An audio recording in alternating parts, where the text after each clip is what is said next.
Which of the following object given in the options can reach the maximum height in the situation shown in the figure given that there is no slipping?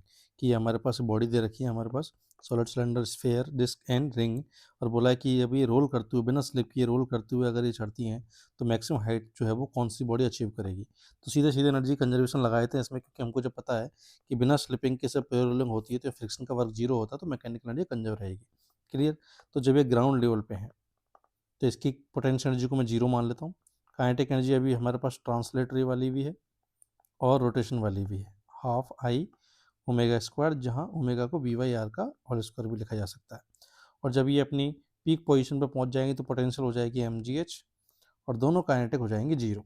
तो यहाँ से maximum height जो आ रही है हमारे पास, that is half M G H max की वैल्यू जो आ रही है वो आ रही है half M V square plus half I V square by R square, यहाँ से एम जी डिवाइड कर दो। क्लियर। अब इन सारी बॉडीज़ के लिए सब कुछ सेम है।